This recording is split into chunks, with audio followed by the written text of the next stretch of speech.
Sur l'équilibre de la vie, je choisirais mon travail. Je choisirais mon travail parce que c'est vital. C'est vital d'avoir un travail qui nous plaise. Là, j'ai la chance d'avoir un travail qui me plaît, et puis de nourrir la famille et d'assurer l'avenir de nos enfants.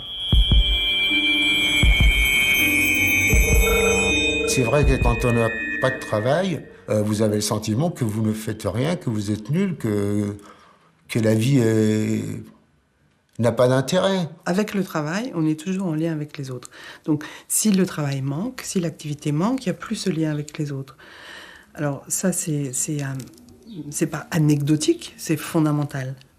On est quand même des êtres sociaux et être en manque de lien avec les autres, c'est une formidable amputation. Ne pas avoir de travail, avoir un travail mal payé, ne pas être considéré au travail, souffrir au travail. Si le malheur est associé au travail, c'est parce que le bonheur est également associé au travail.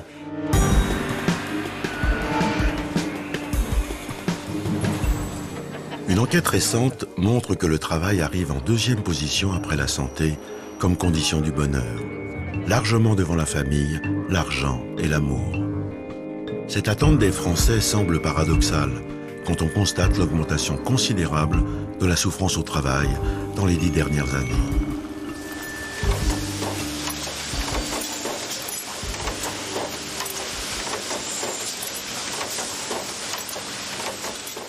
Tout à fait.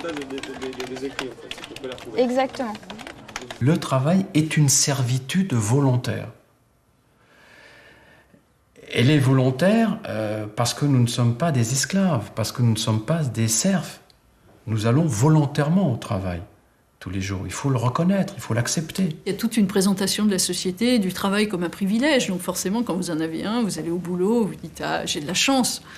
Donc ça a tout un côté un petit peu absurde, parce qu'il faut forcément vendre la chose pour la rendre attrayante. L'origine du mot travail, le tripalium, c'est justement un instrument de torture.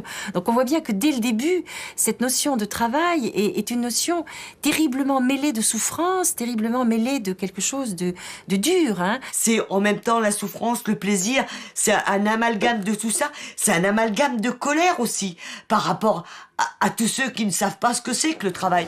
Josie ? Ouais. Je pourrais te payer un peu plus tard, là, parce qu'en ce moment, je suis un peu en train de bronzer. Josie ? C'est comment travailler ? Parce que je connais le mot, mais j'ai un copain qui fait ça, mais je sais pas comment...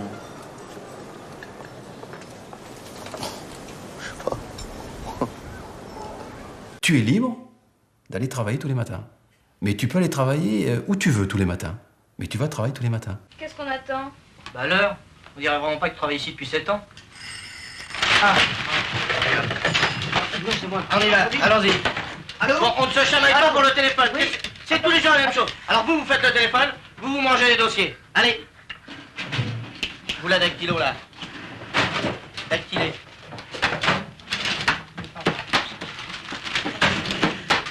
Les modes d'organisation du travail ont évolué en fait avec le monde de l'entreprise.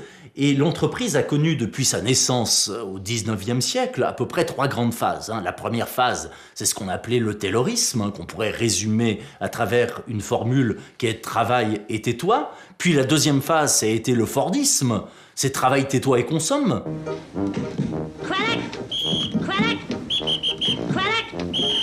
Keeler, I didn't say Craddock. Not me, maybe Crenshaw. Crenshaw, I didn't say Craddock. Maybe Keeler. Keeler, are you sure you hadn't said Craddock? I'm sure, maybe Crenshaw. Oh, look! If neither you two guys say Craddock... Derrière le taylorisme et derrière le fordisme, c'était pas non plus simplement des recettes sur la meilleure façon de produire. C'était une véritable idéologie. Taylor, lorsqu'il est encore adolescent, il se rend compte que lorsqu'il dort sur le ventre, il rêve. Et pour lui, rêver, c'est inacceptable, puisque ça veut dire que l'irrationnel fait surface. Donc il s'est bricolé une sorte de harnais avec des coins en bois, avec du cuir, pour s'empêcher de retourner. C'est-à-dire que le modèle du taylorisme, c'est quoi? C'est de chasser la part d'humain dans l'homme.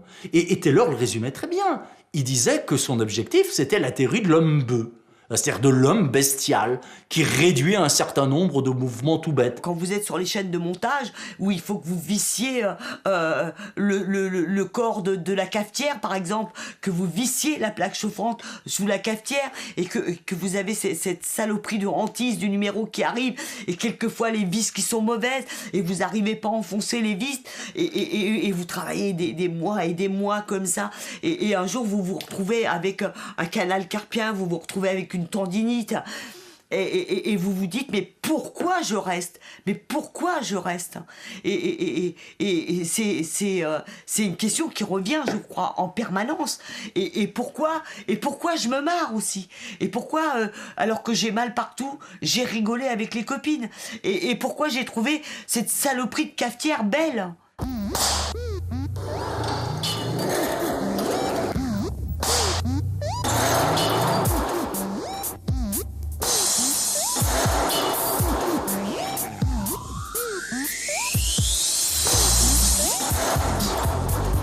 Ce qui m'a toujours beaucoup frappé, c'est comment des ouvrières, notamment vivant dans des conditions particulièrement difficiles, ayant une activité qui meurtrit leur corps, ils trouvent une fierté. Et ils trouvent effectivement une dignité. J'avais une ouvrière l'autre jour à la consultation qui me racontait que quand on embauchait des intérimaires ou une jeune ouvrière, on la mettait toujours en face d'elle parce que c'est elle qui avait le geste le plus élégant, le plus esthétique et le plus rapide.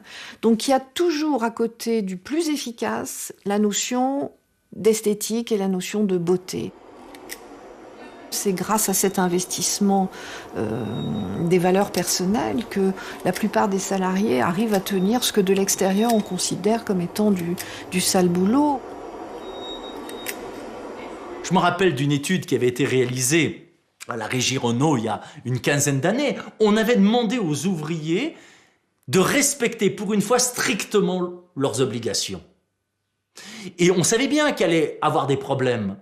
La grande surprise, c'est que l'usine s'est arrêtée de fonctionner au bout de quelques dizaines de minutes. Ça veut dire quoi, ça? Ça veut dire que s'il n'y avait pas, je dirais, cette part d'implication, cette part de participation constante, au-delà des règlements, eh bien, il n'y aurait pas de fonctionnement possible de l'entreprise. Mais aujourd'hui, nos managers, ils ne veulent plus l'entendre. Ils ne veulent plus le comprendre. Parce que ce qu'ils n'acceptent plus, c'est qu'il puisse y avoir une culture ouvrière, une culture des salariés indépendante de la culture managériale. On peut considérer qu'il y a encore à peu près 25% des gens qui travaillent dans des situations qui relèvent clairement du modèle taylorien. La caissière ou le caissier aujourd'hui, ils sont à peu près 350 000 en France, sont des gens qui très globalement travaillent sur des rythmes très tendus, sont contrôlables à chaque geste puisqu'ils scannent les produits. Et donc, on le sait, ils sont dans des logiques de troubles musculo-squelettiques qu'on connaissait à l'usine et qu'on voit aujourd'hui dans le secteur des services. Il suffit d'aller dans un call center, ces fameux centres d'appel qui nous envahissent, où les personnes qui vous répondent au téléphone entendent en même temps la voix de leur supérieur hiérarchique qui peut très bien être à plusieurs dizaines de kilomètres et qui intervient en temps réel et à distance sur le travail qui s'exerce. Qu'est-ce qu'aujourd'hui que certains cadres de proximité dans un centre d'appel, à part une montre ancien contremaître d'usine? Allez, on fait attention à son temps de com, s'il vous plaît. En cadeau du chèque, je vous demande de noter votre numéro de téléphone, la date d'aujourd'hui. Et puis la troisième phase qui apparaît beaucoup plus sympathique, c'est celle d'aujourd'hui, une sorte de management affectif. On se tutoie, on se fait la bise, on s'appelle par le prénom, mais qui est un management en fait tout aussi pervers. Je crois que ce qui est important de noter, c'est que le management, c'est pas une série de recettes, c'est pas simplement des techniques pour mieux gérer l'entreprise, c'est une idéologie. On aurait pu espérer la disparition des souffrances liées au travail grâce à l'augmentation du secteur tertiaire. Mais la souffrance physique est aujourd'hui remplacée par des maladies psychiques qui touchent tous les niveaux de la hiérarchie. Les entreprises, pour pallier les conséquences désastreuses liées à la nouvelle organisation du travail, s'emploient à multiplier des séminaires de motivation, s'immisçant de plus en plus dans la sphère privée des salariés. Beaucoup de chefs d'entreprise aiment bien utiliser des entraîneurs de rugby pour faire des séminaires de motivation, de mobilisation de leurs cadres. Moi, ça m'agaçait beaucoup parce que je les trouve toujours avec un langage un peu... Enfin, il y a un côté cirque. Mais d'une certaine manière, dans le fond, ils réussissent à faire à des jeunes de se dépasser eux-mêmes au nom d'un projet. Tous sont volontaires, venus manger du sable pour le plaisir. 20 collègues d'une même société informatique qui s'affrontent sur une plage de la Grande Motte. Le concept, un séminaire sportif. L'objectif, souder les salariés. Il n'y a plus de hiérarchie, il n'y a plus de tableau, il n'y a plus rien, quoi. On ne regarde pas si c'est un directeur ou si c'est un employé. On y va et ça défoule. Tous les coups sont permis, donc on a le droit de freiner les autres. L'essentiel, c'est de faire le parcours et de ramener les 4 colonnes ici. Le but, esprit d'équipe, on s'encourage et on se défonce. Rester concurrentiel, c'est bien évidemment l'objectif des chefs d'entreprise qui attendent un retour sur investissement. Car pour une vingtaine de personnes, la journée revient à environ 15 000 €. Il est clair que l'entreprise percute complètement la sphère privée à tous les niveaux. Elle percute d'abord l'homme, puisqu'on lui demande de faire complètement partie du team. C'est pas simplement tu viens 8 heures par jour, tu dois être corporate, tu dois t'investir totalement, tu dois être motivé. Quand on a une formation le lundi, à Grenoble, on va nous proposer de venir le samedi. Mais on vous paye le week-end, vous allez pouvoir skier ensemble et tout, ça va être très bien. C'est très pernicieux. Et c'est déjà là où il faudrait mettre la barre. Non, le week-end m'appartient, c'est ma vie privée. N'allez pas croire que le PDG offre des vacances au ski à ses employés. Entre deux compétitions, les supporters sont enfermés dans cette salle. Ils sont en séminaire et doivent respecter un plan de travail chargé. Il ne faut jamais dire oui mais c'est pas possible, il faut dire non et je vais y arriver. Il y a des Zidane et il y a des Monsieur Dupont dans les rues qui jouent au foot. Mais Monsieur Dupont, il aime, Monsieur Dupont, il est content, Monsieur Dupont, il se réalise, Monsieur Dupont, il fait de temps en temps des belles passes. Eh bien, le génie du chef d'entreprise, qu'il ait 10 personnes ou 100 000 personnes, c'est de regarder ces messieurs Dupont. Et s'il a 100 000 Dupont, d'avoir des Dupont qui prennent leurs pieds.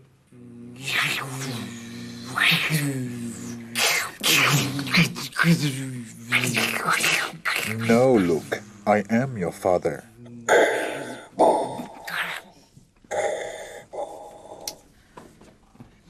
Ce que l'on va faire à travers du management, c'est dire bien sûr de quelle façon il faut travailler, mais dire surtout qu'est-ce que ça signifie que travailler et quel devrait être, j'allais dire, le comportement idéal du salarié dans l'entreprise. Si vous partez à 7h30, alors que tout le monde part après 8h moins quart, immédiatement ça va ragoter sur vous, va avoir une sorte de petite ambiance.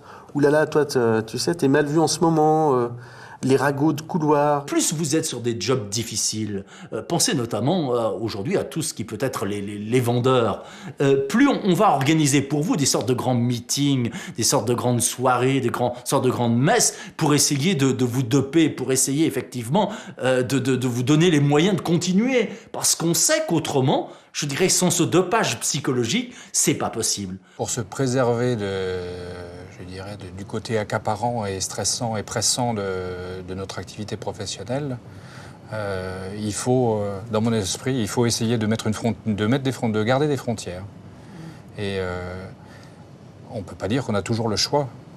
Il y a des périodes où effectivement il y a vraiment un forcing et où il faut y aller et il faut être capable de supporter cette pression-là. L'introduction la plus claire dans la sphère privée de l'entreprise, c'est tout d'abord l'ordinateur. Le fait que quand on arrive dans la grande entreprise, presque le jour de votre arrivée, on vous offre le portable. On vous le donne, c'est un cadeau, c'est un bijou. On vous offre aussi la connexion Internet si vous ne l'avez pas. Il y a des choses beaucoup plus perverses. C'est ce qu'on appelle aujourd'hui le développement des successories. Les successories, c'est quoi ? C'est toutes sortes de solutions qui permettent une sorte de marquage du salarié. Alors ce marquage, il peut être quasiment corporel. Par exemple, si aujourd'hui vous êtes salarié chez Nike, il est très bien vu de se faire tatouer le logo de la marque sur la cheville. Et puis il y a d'autres formes beaucoup plus perverses. Pensez par exemple à ces grandes sociétés qui vont offrir une sorte de bracelet brésilien pour leur personnel. C'est-à-dire que ce bracelet, au nom de la société, vous allez le porter sans arrêt, y compris au moment le plus intime.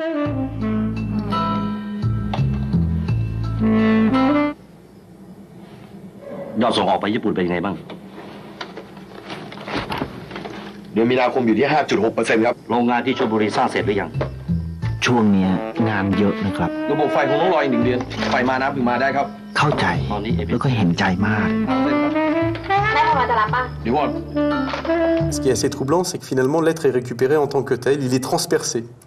Et au lieu de quitter L'entreprise, quand on sort de l'entreprise, eh ben on part avec les angoisses que l'on a dans la journée et on continue à turbiner entreprise, à penser entreprise. Et même pendant les pauses café, on va discuter encore, grâce au journal interne de l'entreprise, des problèmes de l'entreprise. Ces valeurs envahissent notre cerveau. Il faut être toujours plus performant, toujours plus open, toujours plus créatif. Durant leur temps de loisirs, les cadres de Dassault décident d'inventer une comédie musicale à la gloire de leur entreprise. Le démarrage, finalement, est parti un peu en bouche à oreille. On a dit il serait bien de fédérer un peu toutes les activités des uns et des autres. On a le plaisir, nous, entre gens de chez Dassault, de se retrouver dans une activité ou dans une autre. Ça serait magnifique d'arriver à regrouper tout ça dans un projet commun. Je pense que la hiérarchie et les hautes sphères de l'entreprise ont eu vent assez rapidement de ce projet. Les échos qu'on en a eus, c'est qu'ils étaient partants dans la mesure où ils étaient bien conscients du fait que ça soude et que ça rapproche les gens.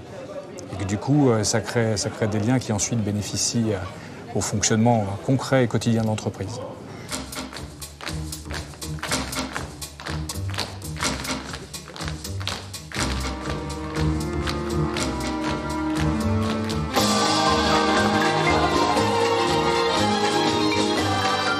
J'ai entendu des personnes me dire on a à nouveau ce sentiment d'appartenir encore plus à une entreprise, de former encore plus une famille. Allez, passe-moi les balsas, salsa, balsa, plus l'entreprise, je dirais, se déshumanise, plus elle a besoin de se parer des atours de ce qui serait une personnalité. Et on va développer une sorte de culte des surhommes aussi, à travers toutes les légendes sur les dirigeants de société, à travers la biolégende de la société. On va effacer les moments un peu difficiles. Et ce que l'on attend, c'est que le salarié, finalement, rentre dans une sorte de rapport presque, j'allais dire, amoureux avec l'entreprise.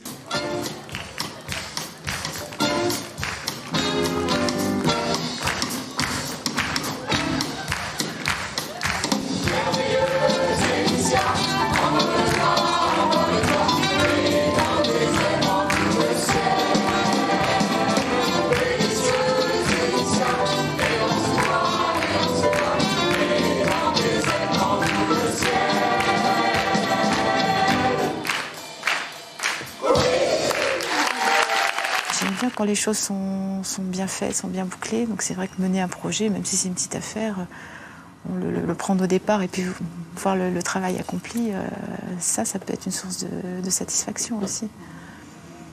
Et puis c'est vrai qu'on fait quand même des produits de prestige. Et c'est vrai que quand on voit ces avions voler et qu'on se dit j'y suis un peu pour quelque chose, ça c'est très motivant aussi, quoi.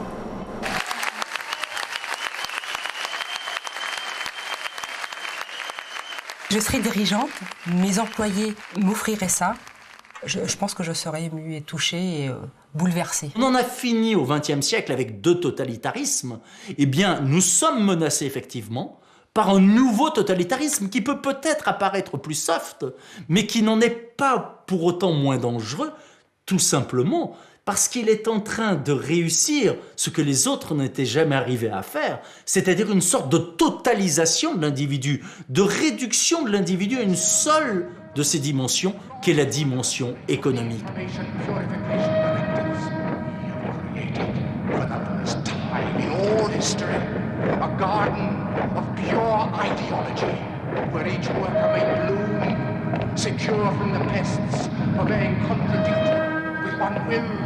One resolve, one cause.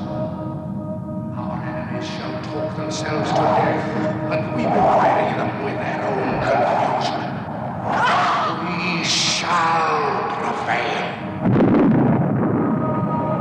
Je crois que ce qu'il y a de nouveau, en fait, dans l'époque actuelle, précisément, c'est cet avènement donc, de l'instantanéité, de l'immédiateté et de l'urgence. C'est au milieu des années 90 qu'avec la mondialisation de plus en plus accrue, est apparue l'extension dans le grand public et comme moyen de travail complètement usuel et habituel, les technologies de l'instantanéité, l'usage à grande échelle du portable, du mail, d'Internet, et donc toute technologie qui exige des réponses dans l'instant. Il faut pressurer les stocks, mettre les gens sous pression, mettre le temps sous pression, créer de l'urgence même là où elle n'est pas nécessaire, pour créer une tension énergétique chez les gens, chez les individus, et dans les systèmes même et dans les structures, pour que tout ça soit tendu vers un souci d'efficacité qui passe par l'accélération et la rapidité. Certains ont besoin du stress. Moi, j'ai entendu parler de stress positif et de stress négatif. Certains, pour travailler, ont besoin d'être dans le stress, dans la pression ou dans l'urgence. J'ai moi-même, aujourd'hui, dans mon équipe, une collaboratrice que j'aide à anticiper, parce qu'il est important dans ces métiers et sur ces dossiers qu'elle soit en phase d'anticipation. Elle apprend à le faire, elle l'accepte. Néanmoins, elle aime bien travailler dans l'urgence. Et elle me le dit, j'en ai parlé d'une façon simple avec elle. Il peut arriver qu'elle prenne volontairement du retard, entre guillemets, sur un dossier, parce qu'elle préfère se retrouver un petit peu au pied du mur, parce qu'elle préfère se retrouver dans une situation qui va être un peu stressante, mais qu'elle va vivre comme un stress positif, qu'on appellera d'ailleurs du challenge ou de la motivation, et qui lui permettra d'avancer très vite au dernier moment sur un dossier. Je me souviens d'un cadre supérieur comme ça qui me disait, mais finalement, on vit en permanence dans l'instant, on est en permanence en fait inondé par le quotidien, on est emporté par le maelstrom de la vie, et lui expliquait qu'il ne pouvait pas vivre autrement. Vivre sur un autre rythme était quelque chose qui l'aurait fait mourir d'ennui. Et il disait, il citait une de ses assistantes, et il disait que son assistante elle-même, prise dans ce rythme-là, disait c'est extraordinaire, je m'éclate, je m'explose, c'est une jouissance profonde à chaque instant de ma vie. En même temps, on n'a pas sans arrêt à se demander pourquoi on vient travailler le matin, et ça permet d'éviter de se poser des questions. No problem. Good. First time Alaska? Yes, it is. But airlines never take off on time. First time Alaska. Airlines never leave on time. I tell you, they never leave on time. We do our best to make sure it does. So usually the only time you'll have to wait for a plane is when you miss one. What's the world coming to? À un moment donné, on m'a dit, mais attendez, on n'est même plus dans l'urgence permanente, on est maintenant dans le TTU permanent. Alors le TTU, ça veut dire quoi? C'est le très très urgent. On vous envoie un dossier avec chaque TTU. Avant, on pouvait distinguer ce qui était urgent et important, ce qui était urgent mais pas très important, et puis ce qui était important mais pas forcément urgent. Et maintenant, ce qui se passe, c'est clairement qu'il y a une collusion complète entre la notion d'urgence et d'importance. C'est-à-dire, on ne peut plus distinguer ce qui est urgent et important de ce qui est urgent mais pas important. Ce rapport au temps, qui est un rapport qu'on voit dans toute la société, ce temps de l'agenda, ce temps d'un présent étendu, ce temps de l'immédiat, il est clairement dans l'entreprise, et il est en particulier dans l'entreprise parce que l'entreprise, c'est une institution qui a un rapport difficile avec le futur. Donc effectivement, quand on est dans ce contexte-là où on ne cesse de dire le client exige que les concurrents vont plus vite que nous et le grand patron a dit qu'il fallait être sous pression, quand on a ça, bien évidemment qu'on n'est pas dans une logique où on va remettre en question le stress. On va soit pas s'en occuper, soit faire venir de l'extérieur des consultants pour apprendre à gérer le stress. On est beaucoup dans le paraître. Et l'idée de paraître stressé ou fatigué ou déprimé va à l'encontre de l'image que l'on donne et des notations qu'on va avoir. Donc on essaie de cacher ça ou de le transformer. Beaucoup de mes collègues font aussi appel à des drogues, soit légales, soit illégales pour certains. La plupart carburent au café et cigarettes à fond les manettes, quoi. L'expression de péter les plombs est devenue absolument centrale dans la manière d'exprimer l'idée que ça va plus, mais que ça va plus paf d'un coup et qu'on claque absolument comme claquerait une machine.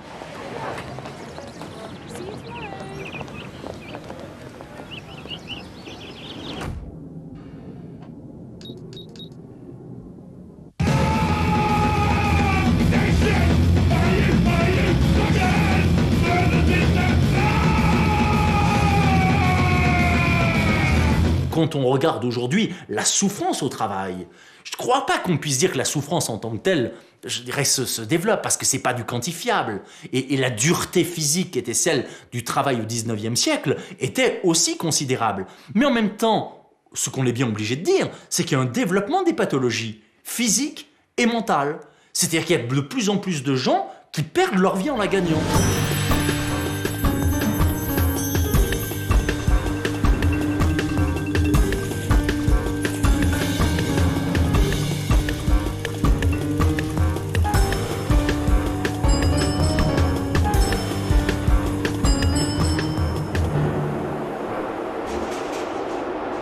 Nathalie, ouvrière du tissage, a été obligée par la direction de changer de poste. Sa nouvelle affectation lui enlève tout ce qu'elle pouvait trouver de gratification. Elle ne supporte pas l'absence de sens de la tâche qui lui est confiée. Elle finit par se rendre à une consultation de médecine du travail. Et quand on vous a proposé le redissage? Ben oui, vu qu'il n'y a plus de travail, il faut bien travailler. Il faut bien travailler. Donc oui. Bien sûr, je vais apprendre, je vais y aller. Oui, et puis alors, comment ça se passe? J'étais très très surprise de voir en quoi ça consistait, quoi. En fait, on met nos pelotons, on fait notre chaîne et c'est tout ce qu'on voit, quoi. Ni tissu, ni rien. J'ai l'impression de travailler bêtement. C'est sûr que des fois c'est la rayure bleue, le fil bleu, machin, mais enfin c'est toujours des fils comme ça. Il n'y a pas des fils comme ça. Non, c'est le tissage, c'est pas possible. Oui, voilà, c'est ça, quoi. C'est monotone, quoi, tous ces fils là sur ces rouleaux. Il n'y a que le résultat qui compte finalement, voilà. La chaîne sortie. Là, je faisais, mais je voyais même pas ce que je faisais.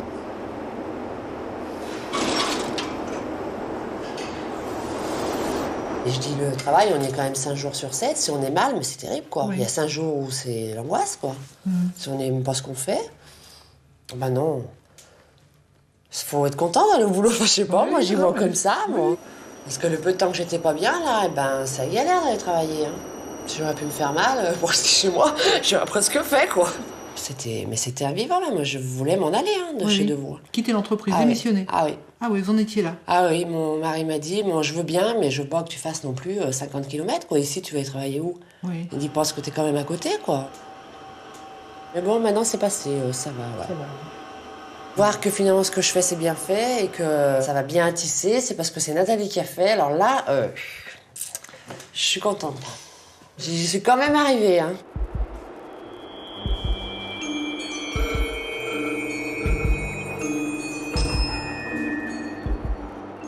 On peut montrer de façon absolument régulière dans toutes les situations de travail que ce que les gens attendent par-dessus tout, c'est une rétribution morale, c'est la dimension morale et symbolique qui compte, qui prend la forme de la reconnaissance. Ce que les gens attendent, c'est qu'on reconnaisse la qualité du travail, la qualité de leur contribution. Les conditions de travail aujourd'hui dans l'entreprise française sont, je dirais, déplorables dans le sens où, en effet, on crée une telle rivalité entre les collègues. On met de moins en moins d'espace où les personnes peuvent se rencontrer, des rencontres, je dirais, informelles. Il y a de moins en moins d'espace pour fumer, pour boire un café, pour justement échanger, pour avoir des temps où on peut, en effet, c'est des soupapes ces temps-là.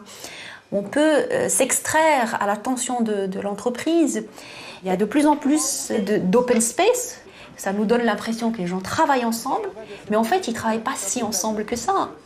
C'est une illusion parce que du coup, ils sont dans une telle concurrence parce que du coup, tout le monde observe tout le monde et à partir de là, on n'a plus de moment de répit.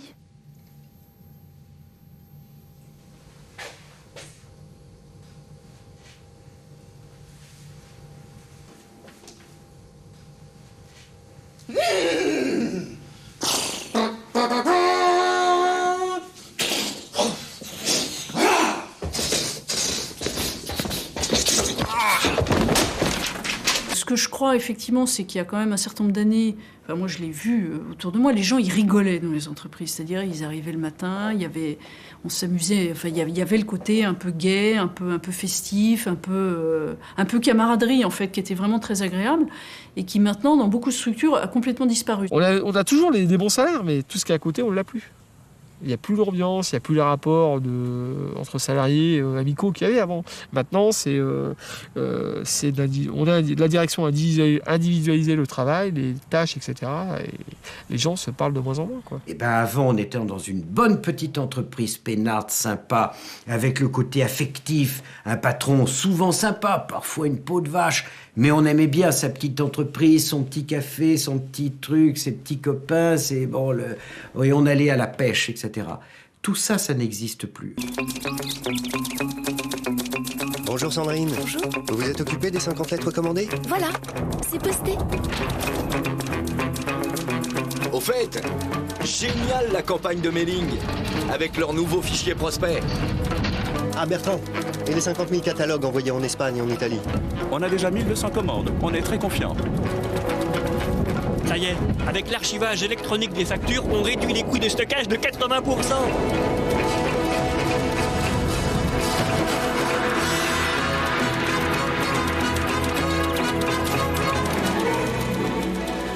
Lorsque l'on examine les façons dont les recrutements sont effectués, on est en face d'un certain nombre de contradictions. Si l'on raisonne basiquement, on pourrait considérer qu'un recrutement, ça doit être effectué en vue de fournir les meilleurs candidats possibles aux entreprises avec des méthodes prouvées, scientifiques, valides, etc.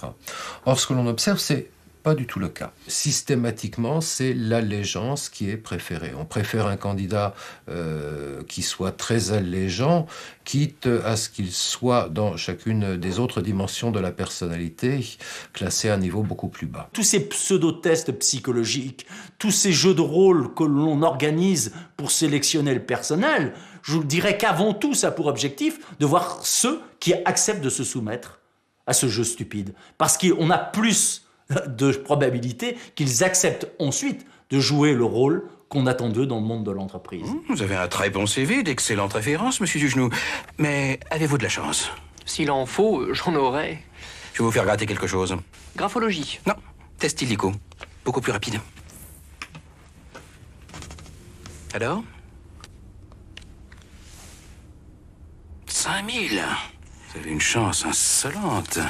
Et ça, je ne sais pas si c'est très bon pour votre dossier. L'entreprise demande ce type de gens, c'est-à-dire des gens auxquels on peut faire potentiellement n'importe quoi, à condition de ne pas s'impliquer trop. Mais si on pousse le raisonnement jusqu'au bout, ça donne des gens qui s'en foutent tellement qu'au fond, ils vont finir par s'aborder le système. Maintenant, les gens qui évoluent, c'est pas forcément les gens qui ont le plus de compétences. On fait évoluer certaines personnes parce que ces personnes-là, on a besoin qu'elles évoluent sur ce poste-là. Donc c'est un système, on met des rapporteurs, on met des gens qui sont là, je parle au niveau du chef d'équipe, c'est pour rapporter ce qui se passe dans les services. C'est plus des surveillants que des gens qui vont qui vont animer une équipe, par exemple. Donc il vaut mieux un mec qui a des crédits sur le dos, qui a une bonne vie de famille, qu'un mec qui a rien à perdre. Le mec qui a rien à perdre, c'est emmerdant. Le mec qui a sa famille, sa bagnole, sa maison, il peut pas se permettre de pas rentrer dans le moule. Il perd son travail, il perd tout.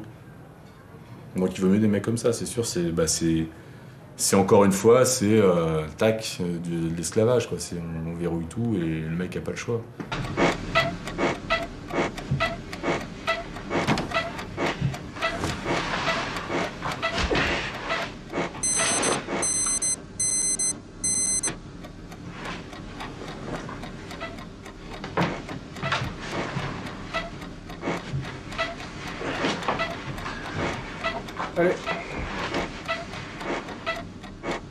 Je pense qu'il y a un énorme gâchis, mais comme dans la société, finalement, c'est à l'image de la société. Dans la société aussi, il y a un énorme gâchis. Il y a beaucoup de gens qui sont au chômage, qui pourraient faire des choses formidables.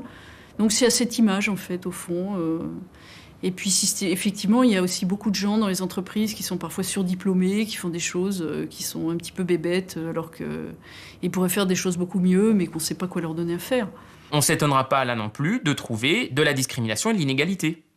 parce que ça veut dire qu'on fait monter donc essentiellement des hommes jeunes blancs, hétérosexuels, bons pères de famille, ingénieurs ou sortis de grandes écoles de commerce, et que les jeunes universitaires, les jeunes sortant de l'université, les femmes et tout un tas d'autres populations n'ont pas leur place là-dedans. Bon, disons que mon point faible pour ce poste, c'est d'être une femme. Donc une pondeuse, qui sera enceinte tous les 2 ans, qui devra être rentrée chez elle à 19h pour s'occuper de ses mômes, et qui vous fera un procès pour harcèlement sexuel quand vous lui pincerez les fesses à la photocopieuse. En revanche, l'avantage, c'est qu'à travail égal, vous allez me payer 30% de moins qu'un homme. Mais bon. Bonjour madame. Tout à fait. Exactement. Oui, tout à fait, oui, bien sûr. Ça n'engendrera pas du tout de problème technique au niveau de la télévision. D'accord. Une fidélisation. Bonjour Céline, à votre écoute. Je vous souhaite une bonne journée. Aujourd'hui, ce que l'on veut formater, c'est plus simplement l'activité productrice, c'est y compris le sourire. C'est-à-dire qu'on a une sorte de taylorisation du sourire. L'entreprise veut formater la part la plus intime du personnel. C'est le fameux bam, bonjour, au revoir, merci. Je dirais de la caissière dans l'hypermarché, de l'hôtesse dans les caisses des autoroutes. Il est prévu sur la fiche de poste qu'on doit regarder le client dans les yeux et lui sourire de telle ou telle façon. Lorsqu'une entreprise en arrive là, c'est-à-dire à vouloir normer, y compris, je dirais, ce qu'il y a de plus humain, c'est-à-dire l'échange d'un regard, l'échange d'un sourire, on est dans la déshumanisation la plus totale. Tes résultats globaux sont à une excellente moyenne. Les seuls petits bémols que je mettrais, c'était simplement au début, au niveau de l'accueil personnalisé. Tu as eu un petit peu de mal au niveau de la phrase d'accueil. Ça a été très très vite corrigé, donc ce qui a fait un petit peu baisser ta moyenne. Alors, tu me dis si tu es d'accord, hein, bien évidemment, bien sûr. Par rapport donc, aux axes d'amélioration et également les points positifs. Donc discours toujours très fluide, dynamique et souriant. Alors, ta moyenne sur la période, Céline, sur la période du mois de mai, était de 11,09 clients fidélisés par jour, pour une moyenne de 10. Donc, tu t'es stabilisé et toujours au-dessus de l'objectif. La subtilité de l'entreprise, c'est d'arriver à induire ces valeurs qui sont les siennes par rapport aux êtres. Elle le fait de nous-mêmes, qui sommes des êtres, des outils de performance. Et du coup, on ne parle plus de qu'est-ce que tu fais en entreprise, mais sur quoi tu es mesuré, par exemple. C'est la question rituelle. Et on est mesuré surtout, même sur nos qualités humaines. Maintenant, les graphiques en entreprise, c'est mesure en résultat et mesure en qualitatif. On mesure le qualitatif. Est-ce qu'on a été aimable? Est-ce qu'on a été coopératif? Est-ce qu'on s'est écouté? Donc toi, comment tu commenterais tes résultats quanti de la période mai-juin? Au début, ça a été un peu difficile, mais donc c'est vrai qu'on voit l'augmentation à partir de mai jusqu'à juin. Tout à fait. Donc j'ai bien monté parce que justement, je me suis adaptée à la base. Donc je pense qu'après, au mois de juillet, ça ira encore mieux. Mais il n'y a pas de raison de toute façon. Parce que là, je suis bien intégrée dans le service. D'accord. Donc il n'y a pas de souci. Donc moi, par rapport à ça, je peux mettre un grand bravo sur ta gestion de dossier. Et c'est vraiment quelque chose qui a été très très appréciable pour moi. Ok. Donc là, je peux mettre un grand bravo. Très bien. Souvent, on va passer par des systèmes d'auto-évaluation. C'est-à-dire à partir du moment où l'évaluation a pour objectif de déterminer une sanction positive ou négative, il faut que l'individu puisse accepter cette sanction. Et il n'est pas de meilleur système pour cela de le faire participer à son évaluation pour qu'ensuite il parte d'accord avec l'évaluation à laquelle il aura été confronté. Tous les matins, donc tous les cadres sont convoqués au brief. Et au brief, c'est les coups de bambou. C'est-à-dire que la direction arrive avec ses feuilles de chiffres et prend secteur par secteur. Donc déjà, c'est la parole à chacun son tour. Qu'est-ce que vous avez à dire? Moi, j'ai rien à dire. Non, vous trouvez quelque chose à dire. Vous êtes satisfait de vous? Vous avez rien à annoncer? Non, j'ai rien à dire. Bon, alors le mec, il prend les chiffres, le directeur. Ouais, et ça, et ça, et ça, et ça. Vous êtes un incapable, c'est quoi ce délire? Si vous n'êtes pas capable de respecter les objectifs, vous n'avez rien à faire ici, quoi. Donc c'est une réunion de tous les cadres où les mecs se font humilier en public. C'est l'apprentissage des pires usages de l'instrumentalisation et de l'utilisation stratégique d'autrui, qui sont monnaie courante, qui sont considérés comme bien. Agressivité souhaitée. Ça fait presque partie, c'est presque ce qui est écrit sur le profil de poste. Il faut des gens qui soient prêts à vendre père et mère. Voilà, cela on veut d'eux. Et tu sais, le TR600 qui pourrissait au dépôt. Celui qui plantait tout le temps? Ouais, je l'ai vendu ce matin. Trop fort. Attends, le mec, il vient, genre, je sais pas, je suis pas sûr. Et là, l'erreur, il me fait, vous me conseillez quoi? En plus, j'ai refilé une console TX à 2 plaques. Cash. Oh, j'adore. Tiens, je peux t'en prendre un bout? Tu payes comment? Quand on leur raconte qu'il faut produire de la peur parce que ça va mobiliser les troupes, on leur demande d'adhérer à une idéologie qui est celle qui banalise le mal qu'on va faire à l'autre.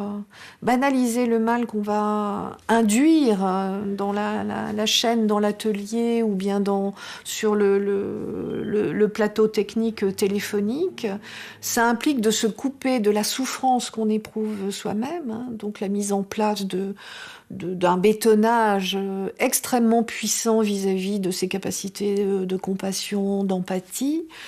Et ça implique donc du coup de devenir totalement inaccessible à la souffrance de l'autre.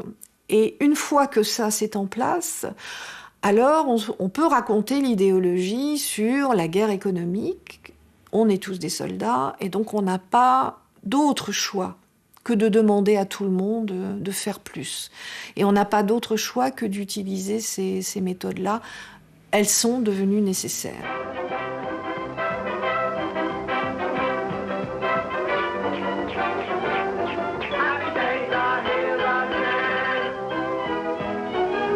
En tant que manager aujourd'hui, je suis dans une situation extrêmement classique qui se caractérise par un environnement concurrentiel de plus en plus compliqué qui fait de plus en plus de mal à l'entreprise, par des projets de plus en plus nombreux qu'il faut mener de front et qui engendrent des complexités et qui nécessitent des compétences de plus en plus variées, par beaucoup de stress parce qu'il y a une grosse pression sur les résultats et que pour survivre aujourd'hui, une entreprise dans son environnement ne doit pas seulement être bonne, elle doit même être très bonne. Et une fois qu'elle a été très bonne, elle n'a plus tellement le temps de s'arrêter pour se dire qu'elle a été très bonne. Elle a intérêt à se demander comment elle doit devenir excellente. Donc effectivement, je suis dans une situation difficile. S'il y a des salariés qui perdent leur emploi, monsieur, et les autres, je vous citerai qu'il y a des actionnaires qui ont perdu la quasi-totalité de leur capital. Il y a d'un côté un pôle économique qui induit une performance et une obligation de performance toujours accrue, qui a trouvé effectivement une expression très, très forte dans cette exigence d'un rendement de 15% par an sur capitaux investis, et donc qui devient effectivement, qui est devenu une norme de rentabilité pour les entreprises. Donc on est dans un processus fou, dans lequel, effectivement, la dimension économique et financière des choses fait que passe à la trappe beaucoup la dimension humaine et sociale.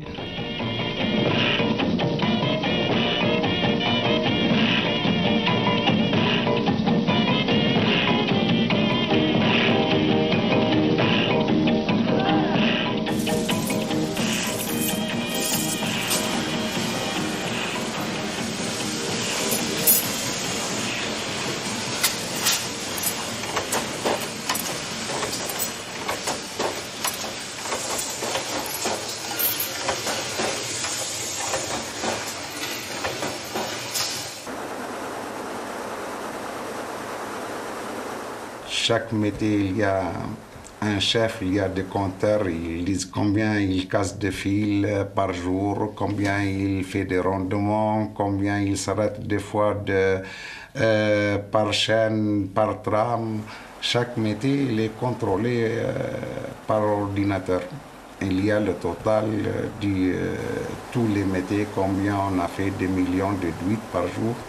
Ça se voit, les gens qui travaillent et les gens qui ne travaillent pas.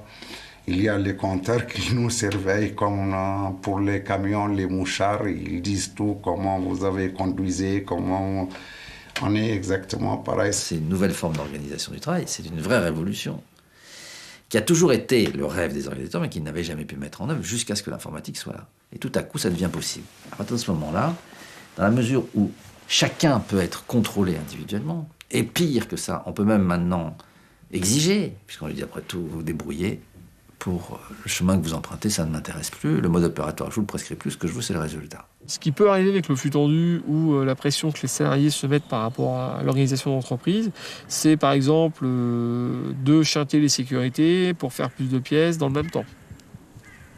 Donc les salariés trichent pour faire les délais pour les clients, ou alors ils trichent pour être peut-être mieux vus que leurs collègues parce qu'ils pourront justifier qu'ils ont fait plus de pièces dans le même délai qu'un collègue qui va respecter les procédures. Malheureusement, c'est comme ça que ça se passe. C'est humain. Il y a toujours quelqu'un qui va aller au truc pour augmenter la vitesse. Ouais. Et ça, malheureusement, la direction, des fois, c'est pas elle qui le demande, c'est les gens d'eux-mêmes qui le font. C'est ça le plus critique dans l'histoire. C'est que c'est les gens, sans s'en rendre compte, qui font leur mal eux-mêmes. Ce qui est entre nous et qui permet la pluralité des hommes a été détruit.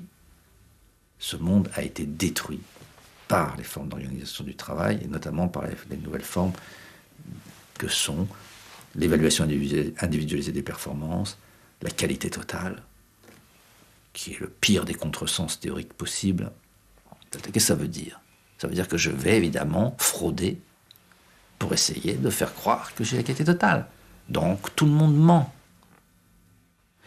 Ça oblige la plupart d'entre nous à tricher et à mentir pour obtenir la certification, condition même de la survie économique. Et puis tout à coup, retour du réel, waouh, ça s'effondre. On se rend compte que l'entreprise n'est pas du tout ce qu'elle prétend être, et toutes les spéculations qui sont faites sur ces résultats sont des spéculations aberrantes, puisque précisément c'était pas du tout la réalité. C'était un complexe industriel. Il n'en reste plus rien. 10h20 ce matin, une explosion gigantesque dévaste l'usine pétrochimique AZF. Une usine qui produit des engrais à la périphérie de Toulouse. L'explosion aurait eu lieu dans l'un des ateliers d'AZF, une tour de stockage de nitrates. À sa place, désormais, un cratère de près de 50 mètres de diamètre. L'usine de Toulouse a sauté, 36 morts, je crois, plus tous les blessés, plus les destructions de la vie, etc. Pourquoi? Pour une entreprise qui avait qualité totale, toutes les certifications. Évidemment, tout est faux. Parce qu'il n'y a pas de qualité totale si on prend des sous-traitants. Un chimiste n'aurait jamais été déposer les sacs là où il est allé les déposer. Un chimiste dit, attendez, moi, s'il n'y a pas l'étiquette dessus, moi je n'oppose pas, c'est tout. Voilà, c'est des règles de métier. Pas de règles de métier, on prend un sous-traitant, il ne connaît rien, on lui dit, tu vas poser ça là-bas, il va poser, tout saute. Qualité totale, tout est faux. Donc on ne sait plus où on en est. Et alors, ça veut dire quoi, on ne sait plus où on en est? Ça veut dire que pour ceux qui travaillent, le rapport au travail est un rapport déstructurant.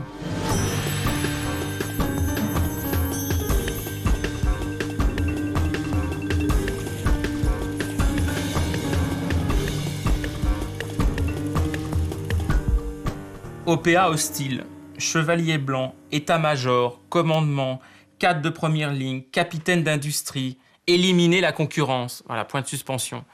C'est du vocabulaire repris par la presse économique, c'est un vocabulaire courant. Il est extrêmement fréquent de parler d'état-major d'entreprise. Cette concurrence impose des résultats rapides.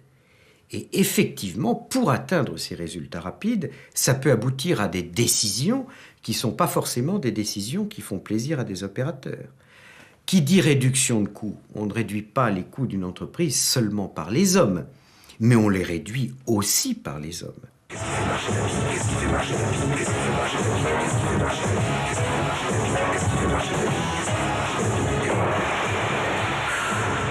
Mais qu'est-ce qui vous fait marcher? Moi? C'est ça qui est fantastique, c'est qu'à la fois l'entreprise nous prône de grandes valeurs, et à la fois, si elle n'a plus besoin de nous, alors là... Sous le choc. Metaleurop n'a même pas pris la peine de les prévenir. C'est par un communiqué de presse que les salariés ont appris la mort programmée de leur usine. Moi, j'ai toute ma famille qui a travaillé à Metaleurop, à Pénaroy auparavant, Metaleurop actuellement. On n'aurait jamais pensé que d'un seul coup comme ça, on n'en prendrait pas la presse, qu'il y aurait un dépôt de bilan. C'est dégueulasse, ils ont tout profité de tout et puis maintenant ils nous laissent tomber. Les salariés de Metaleurop en ont ras-le-bol, ils l'ont encore démontré ce matin en jetant dans le canal des engins appartenant à l'entreprise. Un bulldozer, un wagon, une fourgonnette, quelques pains de sodium et surtout des fûts étiquetés produits toxiques. Grosse frayeur, il s'avère après prélèvement qu'aucune matière dangereuse n'a été déversée dans le canal à proximité de l'usine, du moins pour le moment.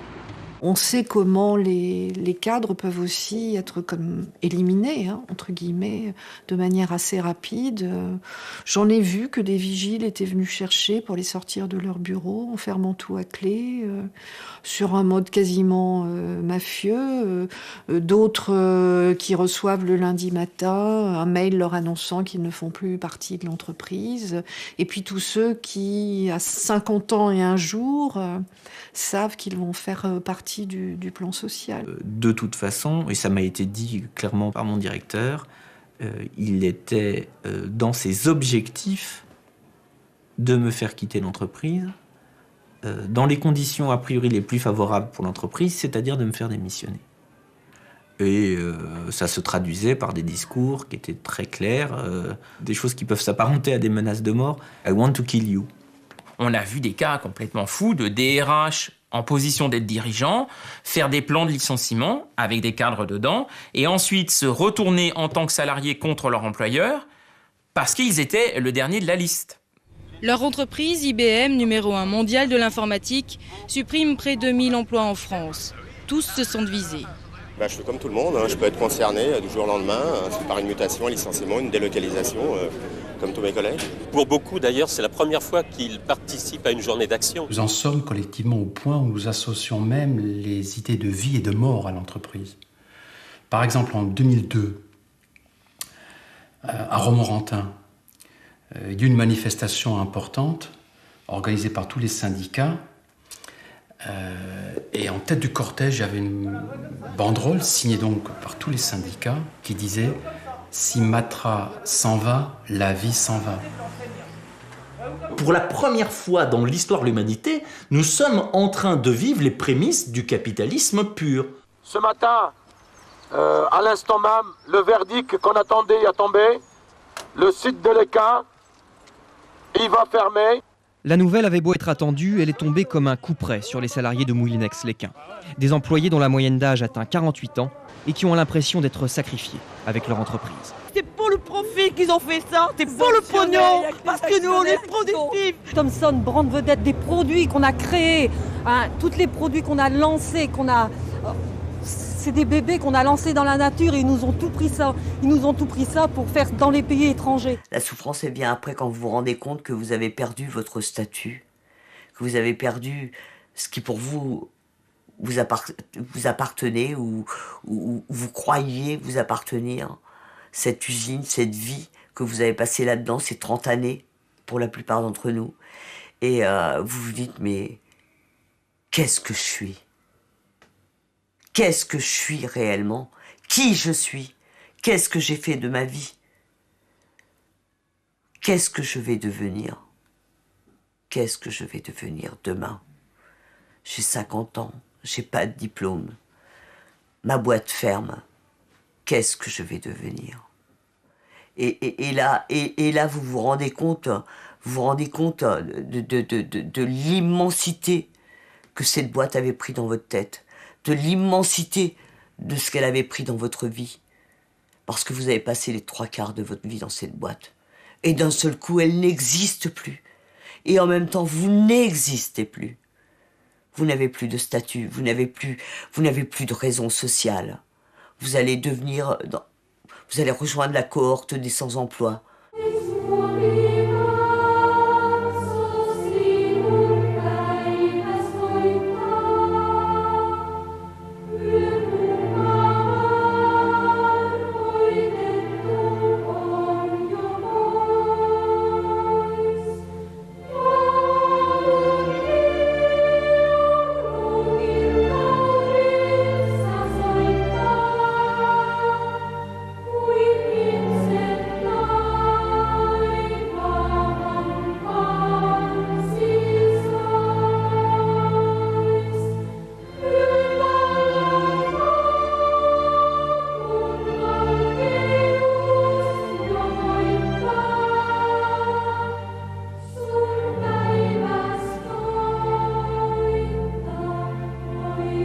Quand on sera dans un régime où la concurrence mondiale sera encore bien plus intense qu'elle n'est aujourd'hui, avec effectivement la montée en régime des grands concurrents que sont déjà la Chine et l'Inde, par exemple, c'est certain que la situation des travailleurs, même bien formés, même évolués dans nos propres sociétés, deviendra aussi très problématique.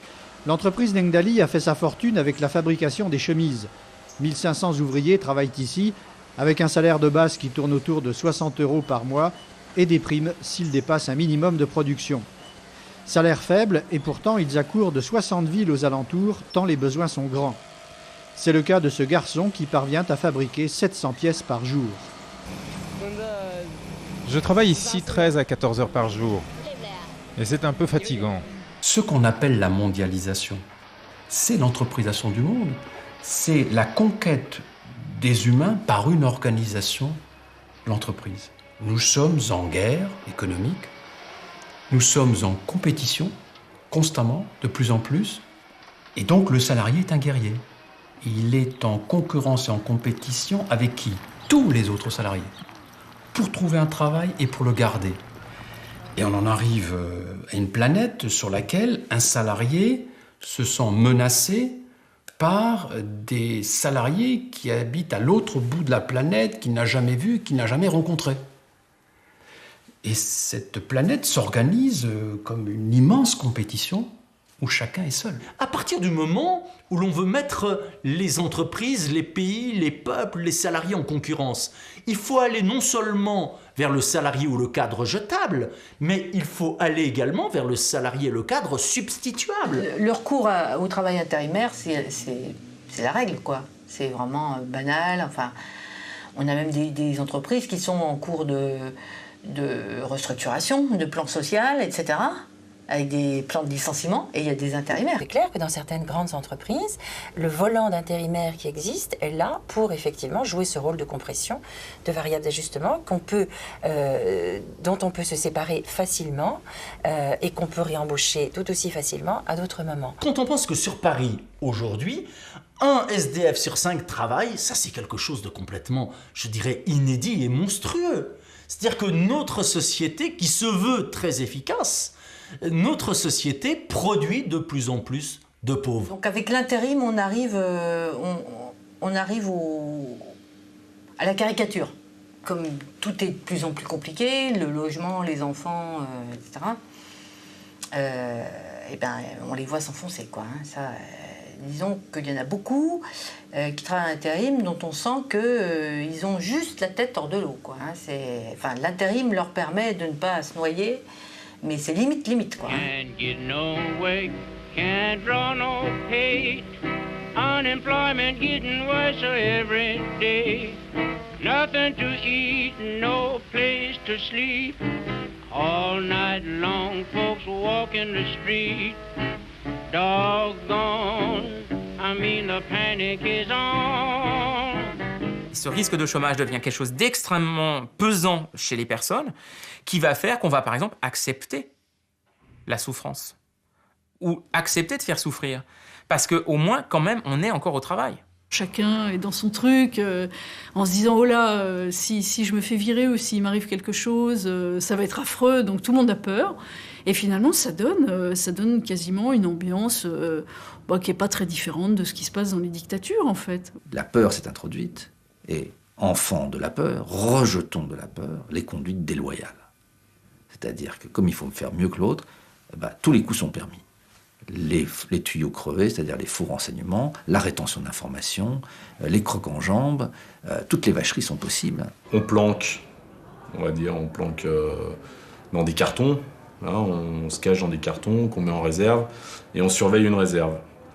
Et pour attirer le personnel à commettre des fautes, on met des appâts. Parce que ce serait pas marrant si on ne le faisait pas. Donc on n'arriverait pas à... Donc on met des appâts, on va mettre un appareil photo numérique, on va mettre un DVD, on va mettre quelque chose de facilement... qu'on peut facilement emporter, dissimuler, quoi. Donc sur la quantité de personnel qu'on a, on en aura toujours un qui va être plus ou moins attiré et qui va passer à l'acte et qui aura perdu sa journée et puis son emploi. Parce que dans chaque magasin, il y a un scoring sur le nombre d'employés interpellés. Donc si on met des appâts, si on provoque les gens et tout, c'est simplement pour être les meilleurs. Donc on a un chef sécu qui tient à être le meilleur. Donc pour être le meilleur, il faut employer toutes les méthodes possibles et imaginables. Moi j'ai eu à piéger avec un collègue de travail une hôtesse de sécurité donc, qui faisait les contrôles entrée-magasin. Cette nana, elle était trop proche des syndicats, ce qui n'était pas pour plaire au service de sécurité, parce que d'autant que le service de sécurité n'a pas à avoir de relation avec les syndicats. C'est une faute, c'est lourd, quoi. Donc comme elle était très proche, il fallait s'en débarrasser. Ni une ni deux, le plan a été monté, le chef sécu a pris un billet, il l'a photocopié pour être sûr, l'a placé dans un portefeuille, il a demandé à la personne qui range les caddies dans le magasin de lui apporter le portefeuille. Hein, donc il y a une procédure en général qui veut que vous restiez avec cette personne pour faire l'inventaire de ce qu'il y a dans le portefeuille, que vous le notiez dans une main courante. Là, on a dit au type, tu lui apportes le portefeuille et tu t'en vas. Vous apportez un portefeuille à la fille, il n'y a pas de pièce d'identité, il n'y a rien dedans, il n'y a que de l'argent. Toute seule avec le portefeuille, qu'est-ce qu'elle a fait? Elle a pris le billet, elle l'a mis dans sa chaussure. Seulement, elle était filmée. Elle a été interpellée au moment de sa pause, donc on l'a fait monter dans le bureau du responsable sécurité, qui lui a pas annoncé la couleur tout de suite, qui lui a simplement dit « Là, vous allez me faire un papier comme quoi vous êtes harcelé par telle personne ». Donc elle a fait ce papier, donc elle a reconnu qu'elle était harcelée sexuellement par cette personne. Cette personne, c'était un handicapé du magasin dont on voulait se séparer. Elle a fait ce papier. Après qu'elle ait eu fait ce papier, le chef sécu lui a dit « Maintenant, vous me sortez l'argent qui est dans votre chaussure ». Elle a sorti l'argent. Il lui a dit « Maintenant, vous posez votre talkie, vos affaires, on vous descend en salle d'interpellation ». On l'a redescendu en salle d'interpellation, on a appelé les gendarmes, et puis elle est partie avec les gendarmes. Et d'une pierre deux coups, l'handicapé a été viré pour harcèlement. L'organisation du travail qui déshumanise l'homme, qui se retourne contre l'être générique de l'homme, qui repose sur l'acceptation, le consentement de la plupart d'entre nous à participer à des actes que l'on réprouve sans qu'on exerce contre nous la force et la violence. Donc évidemment, je ne peux pas penser à ce que ce serait si on utilisait la force. Si on utilisait la force et la violence contre moi, qu'est-ce que je ne ferais pas? Alors, ceci, évidemment, pose un problème majeur, qui est le problème de la servitude volontaire et du fait que, y compris, je pense, le système nazi, je suis d'ailleurs en mesure de le démontrer, ne marcherait pas sans le zèle des gens à le faire marcher. Les systèmes de train, lisez toutes les histoires autour des témoignages, enfin les témoignages autour de Nuremberg.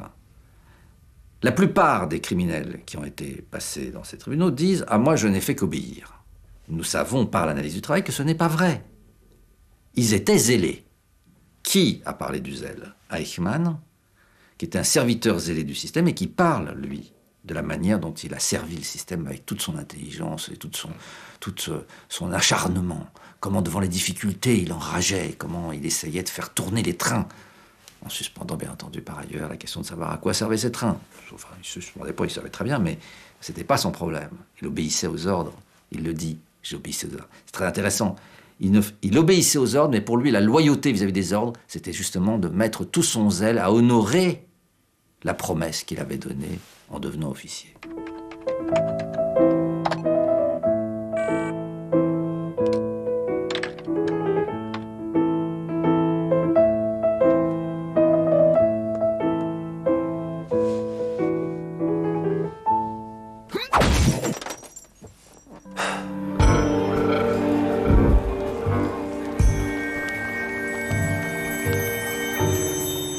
Avant, pour se confronter aux autres, on avait la guerre. Aujourd'hui, on a l'entreprise. C'est peut-être pas si mal. Est-ce que vous voyez une seconde une entreprise mettre au fronton de son siège social « Nous, c'est la tendresse ». Mais ça va pas, pourquoi tu te marres? Je t'en raconte. En ce matin, à l'usine, il y a un rigolo qui a marqué « Ras-le-bol ». Ras-le-bol.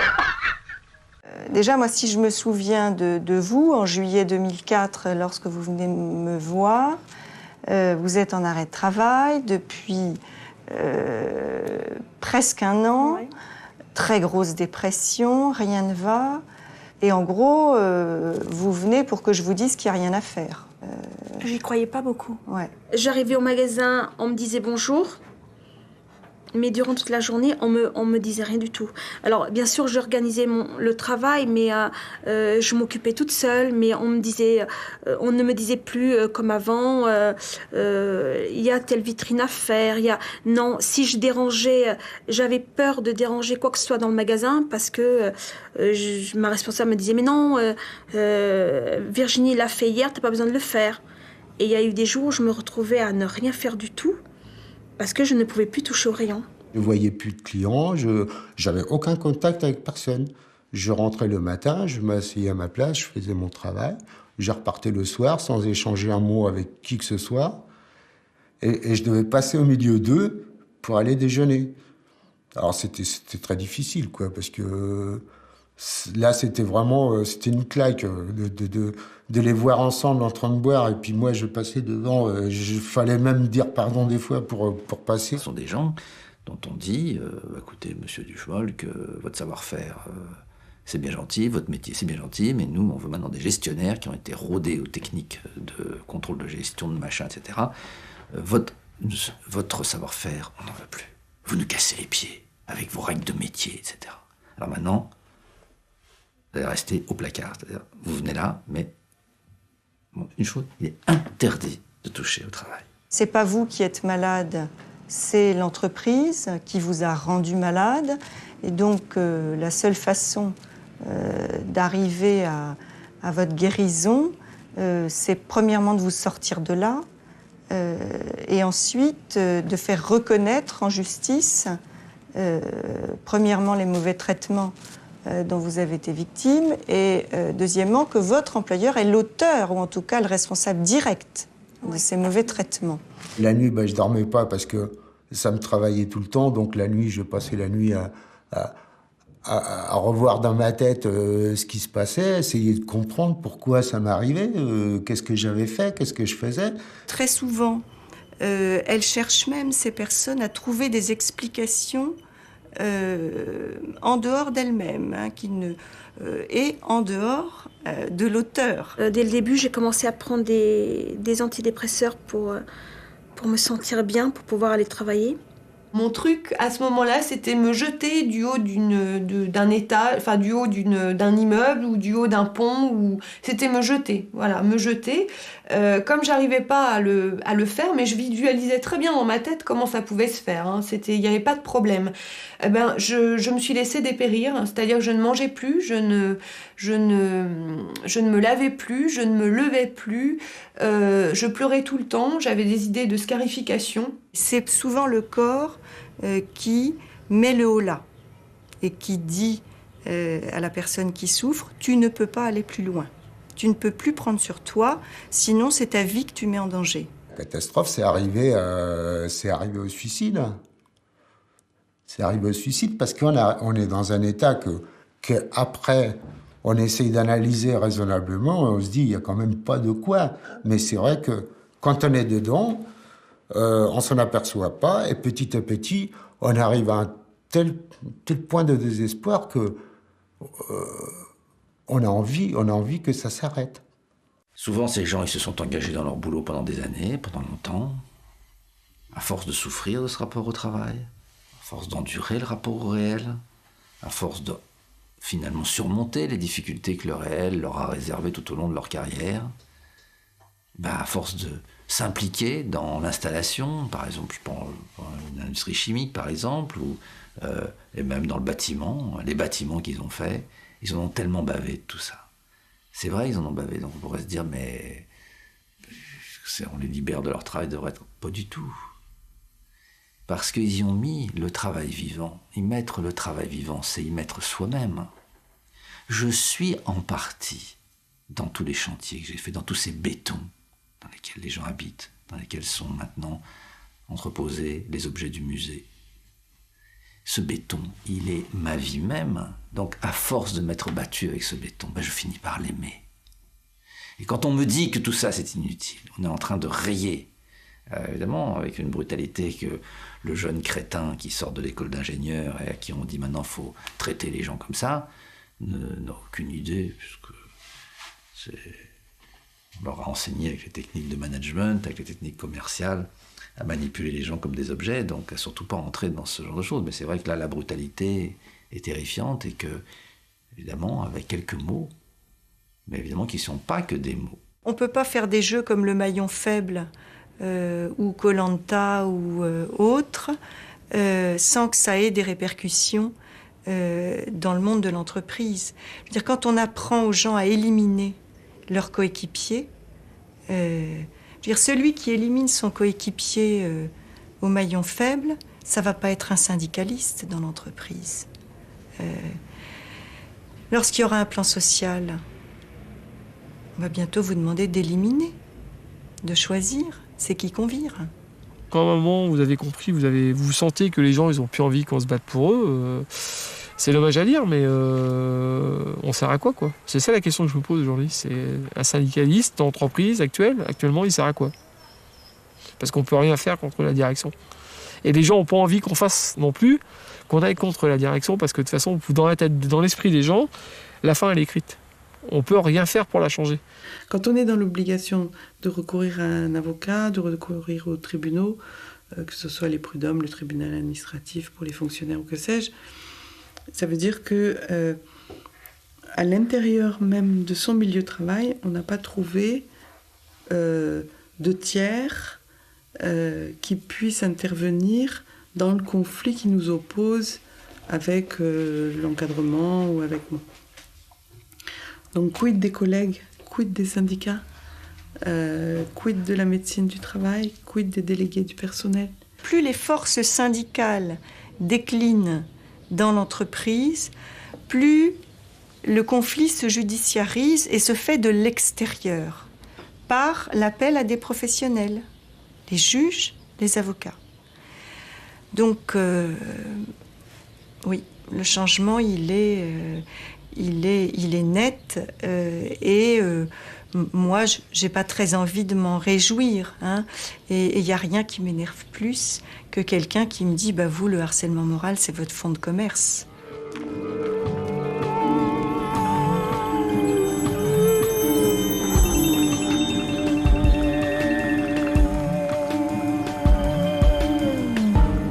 Aujourd'hui, les nouvelles formes d'organisation du travail génèrent la solitude. La solitude au sens le plus péjoratif du terme. C'est-à-dire la destruction de ce monde commun qui faisait référence commune pour nous. Nous sommes toutes les pathologies qu'on voit dans le monde du travail aujourd'hui. Et une bonne partie de l'aggravation des pathologies qu'on voit dans la société dans son ensemble vient de cette satanée solitude. Comment j'ai pu me laisser faire aussi. Comment j'ai pu me laisser faire? Parce que, si on va par là, je me suis laissée faire aussi. Hein. Et ça, je le comprends pas. Du tout. Est-ce que les rapports sont plus violents dans les entreprises? Incontestablement. Incontestablement. La solitude y est plus grande. Les gens sont plus seuls, dispersés. Les collectivités de travail sont éclatées. Les statuts sont très différents. La pression du chômage est telle que beaucoup ont le doigt sur la couture, hein, et on ne peut pas leur jeter la pierre. À un moment donné dans ma vie, j'ai pas eu le choix. Il fallait que je bosse, il fallait que je travaille parce que j'avais un enfant. Et puis j'en avais un deuxième qui allait arriver, et puis un troisième. Et puis je me suis plus posé de questions. Je me suis plus dit il faut que je reprenne, que je retourne prendre des cours parce que l'alimentaire est là et il vous pousse aux fesses et vous avez besoin d'avancer comme une locomotive dans un boulot qui vous plaît pas spécialement, qui vous épanouit pas spécialement. Mais c'est une nécessité vitale. C'est la précarité qui veut ça, il n'y a pas de lézard là-dessus. Hein. Tant qu'il n'y aura pas de travail pour tout le monde, on fera ce qu'on veut avec le personnel. Hein. Les gens continuent parce qu'ils pensent qu'il le faut. Et pourquoi le faut-il Vous voyez, ça ouvre un plein de questions, en fait. Qu'est-ce qui se passerait s'il cessait de le faire, s'il commençait à demander autre chose Yeah!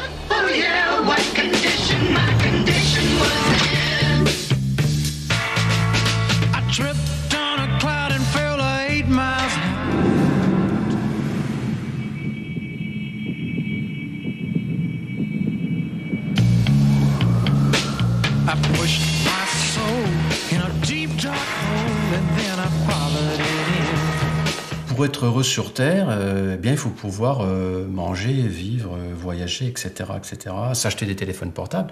Donc, pouvoir s'acheter des marchandises. Comment s'acheter des marchandises? En travaillant. Ils ont leurs femmes, leurs enfants, leur PEP, leur pelle, leur bidule, leur machin, leur projet, leur plan de carrière, leur costard. Et ils adhèrent à tout ça. La caissière du supermarché, comme le PDG, en passant par le directeur de marketing, tous sont liés par une même conception du bonheur. Ils y participent différemment. Ils font plus ou moins corps avec cette conception du bonheur. Mais c'est cette conception collective du bonheur qui les lie également. En usine, vous avez été bien content d'y aller pour vous payer les télévisions, les frigos, les machines à laver. Tous ces trucs-là, le frigo, la télé, la machine à laver, on les a. Hein. Moi, je les ai achetés. Et puis, pour pouvoir payer ces saloperies, ma femme, elle est forcée d'aller bosser caissière au Viniprix. Moi, je suis forcé de bosser tous les jours, 8 heures par jour comme un con, pour avoir ça. Et le fric que j'ai sert à réinvestir, à réacheter des trucs comme ça. Alors non, on peut pas continuer décemment à vivre comme ça. Il y en a ras-le-bol, il faut qu'on arrête, qu'on vive moins con. Et de rigolo que vous êtes, je vous dis que ça se fera jamais. On est aussi coincé par notre imaginaire. Cet imaginaire qui nous fait croire que le bonheur est dans la consommation. Qui non seulement nous fait croire que le bonheur est dans la consommation, mais qui nous fait croire, et c'est peut-être encore plus monstrueux, qu'il serait possible de compenser la perte des valeurs, la perte des repères, la perte des identités, par tout simplement la consommation de produits de marque, par la consommation d'identités de marque. C'est-à-dire, plus l'individu est fragilisé, plus il se trouve en carence narcissique ou identitaire, plus il va faire fonctionner la consommation ou le travail comme une sorte de béquille. Il va prendre appui là-dessus pour avoir le sentiment d'exister.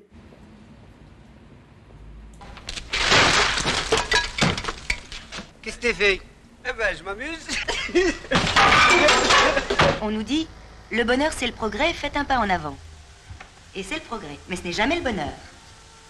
Alors si on faisait un pas de côté, si on essayait autre chose, si on faisait un pas de côté, on verrait ce qu'on ne voit jamais.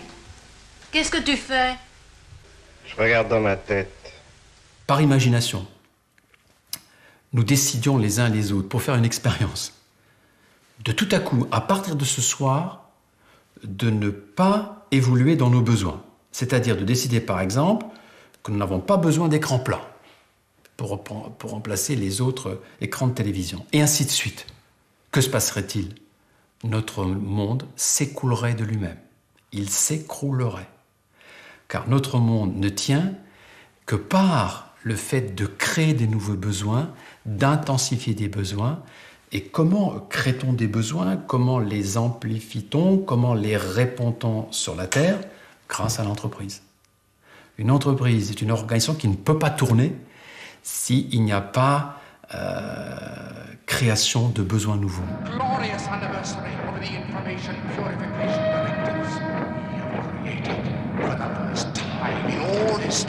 Le rapport au travail peut générer le meilleur comme le pire. Vidé de son sens, il se retourne contre l'homme. À mépriser le travail des salariés, à les considérer comme des pions et des individus jetables, on court le risque pour les nouvelles générations d'un effet boomerang incontrôlable. Notre période d'essai, elle est finie. Votre période d'essai, elle est finie. Qu'est-ce que ça suppose pour des jeunes gens de 15, 16, 17, 18 ans, 20 ans, que d'entrer dans un monde dont ils ont toutes les raisons de penser qu'il ne leur réservera aucune chance d'entrer dans le monde du travail, et donc de bénéficier, via le travail, de la possibilité d'apporter une contribution à la société.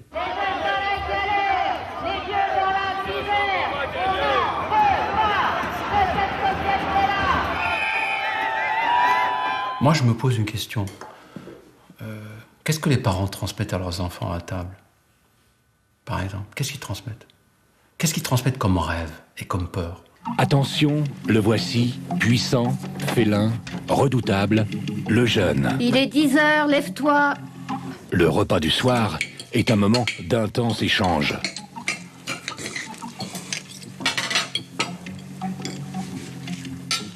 Mais articule.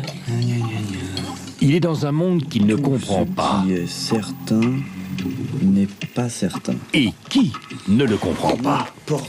Pour les jeunes qui arrivent là-dedans, dans le monde d'aujourd'hui, ils n'ont pas cet apprentissage, ils n'ont pas cette connaissance, ils n'ont pas cet héritage de ce que le travail représentait quand même comme apprentissage de la vie ensemble. Quand même, c'était par le travail qu'on connaissait, qu'on découvrait l'entraide, la solidarité d'autrui. Voiture incendiée, vitrine brisée, magasins pillés. Depuis les Minguettes en 81, les incidents dans nos banlieues sont devenus chroniques. On comprend bien que ce qu'il désirerait, qui serait quand même d'entrer dans le monde du travail, évidemment, la défense, elle consiste à le retourner.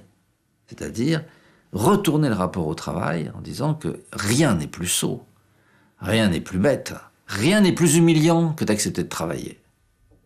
Alors qu'évidemment, le discours direct, c'est rien n'est plus humiliant que d'être récusé systématiquement de tout rapport au travail. Et tous les oripeaux, tout ce qui symbolise ce travail, doit devenir la cible de la destruction. Le premier qu'il rencontre, c'est le maître d'école, évidemment. Le second qu'il rencontre, c'est le postier. Le troisième, c'est le chauffeur d'autobus. C'est-à-dire tous ces gens du service public qui viennent au contact et qui représentent tous ceux dont ils savent qu'ils seront privés. Ils les prennent en haine.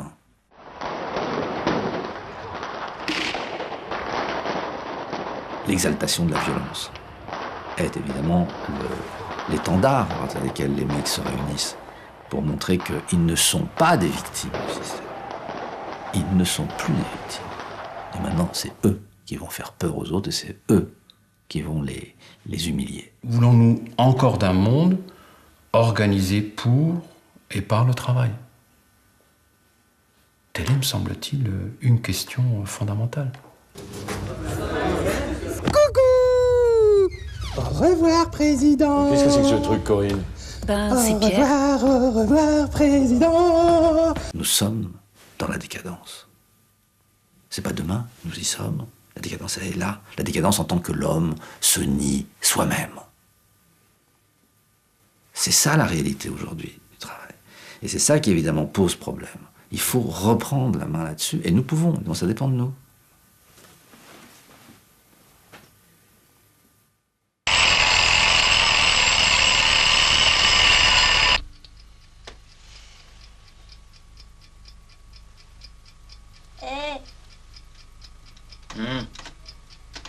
Et 6 heures.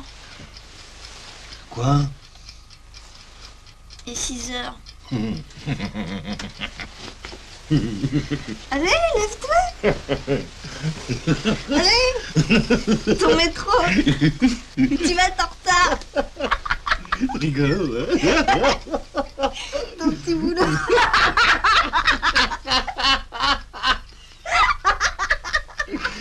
On s'en lassera jamais. Pourquoi nous levons-nous tous les matins, n'est-ce pas? Pourquoi est-ce que moi je me lève? Est-ce que vous vous levez? Pourquoi eux se lèvent-ils et les autres?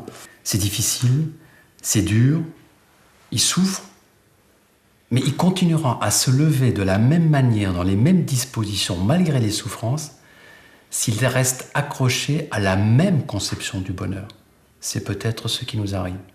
Mais l'histoire montre qu'un jour, ils se lèvent, mais ils se lèvent mus par une autre conception du bonheur. Et là, c'est un autre monde. C'est simplement l'histoire de l'humanité.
libre d'aller travailler tous les matins. Mais tu vas travailler tous les matins. Pourquoi je reste? Mais pourquoi je reste? Le jour de votre arrivée, on vous offre le portable. On a à nouveau ce sentiment d'appartenir encore plus à une entreprise, de former encore plus une famille. On en a fini au XXe siècle avec deux totalitarismes. Eh bien, nous sommes menacés effectivement par un nouveau totalitarisme. On est maintenant dans le TTU. Le client exige que les concurrents vont plus vite que nous. Et le grand patron a dit qu'il fallait leurs une femmes, leurs enfants, leur PEP, leur pelle, leur bidule, leur machin, leur projet, leur plan de carrière, leur costard. Et ils adhèrent à tout ça. Avant, on était dans une bonne petite entreprise peinarde, sympa, avec le côté affectif. Tout ça, ça n'existe pas. Ça donne des gens qui s'en foutent tellement qu'au fond, ils vont finir par saborder le système. Oula, Dactylo là. Dactylé.